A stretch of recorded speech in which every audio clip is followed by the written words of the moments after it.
Thomas the Tank Engine wouldn't stop being a nuisance. Night after night, he kept the other engines awake. I'm tired of pushing coaches. I want to see the world. For Thomas was a little engine with a long tongue.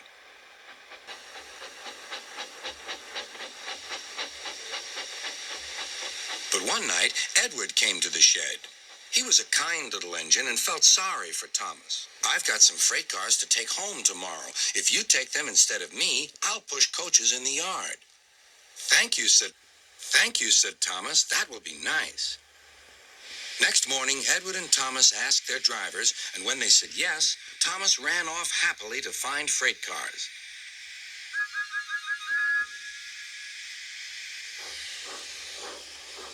Now, the freight cars are silly and noisy. They talk a lot and don't attend to what they are doing. And I'm sorry to say they play tricks on an engine who is not used to them. Edward knew all about the freight cars. He warned Thomas to be careful, but Thomas was too excited to listen.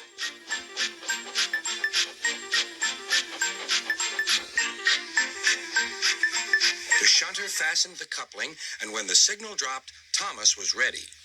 The conductor blew his whistle. Beep, beep, answered Thomas, and started off. But the freight cars weren't ready. Oh, they screamed. Wait, Thomas, wait. But Thomas wouldn't wait. Come on. The signal dropped. Thomas was ready.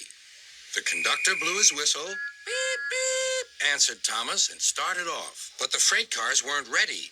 Oh, they screamed. Wait, Thomas, wait. But Thomas wouldn't wait. Come on, he puffed. All right, don't fuss, grumbled the cars.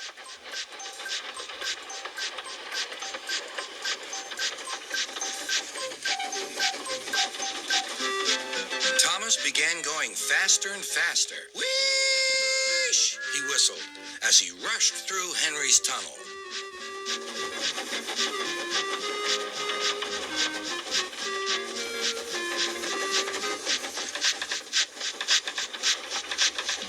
Hurry, called Thomas. He was feeling very proud of himself.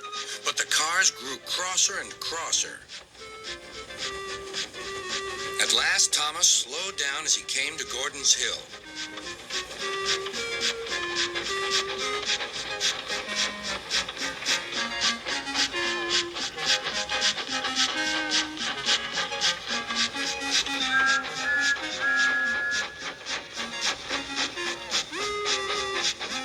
Steady now, steady, warned the driver as they reached the top. He began to put on the brakes. We're stopping, called Thomas.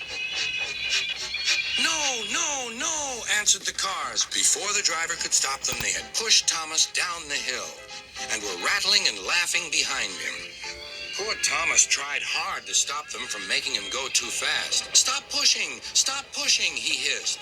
But the cars took no notice. Go on, they giggled in their silly way. There's the station. Oh dear, what shall I do? Cried Thomas. They rattled straight through and swerved into the goods yard. Thomas shut his eyes. I must stop. When he opened his eyes, he saw he had stopped just in front of the buffers. There, watching him, was Sir Topham Hatt.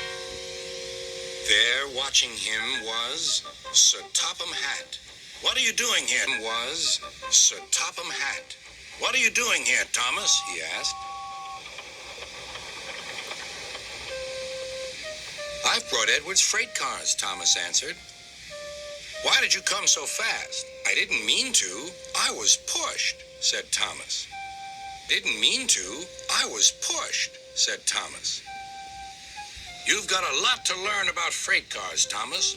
After pushing them about here for a few weeks, you'll know almost as much. Then you'll be a really useful engine.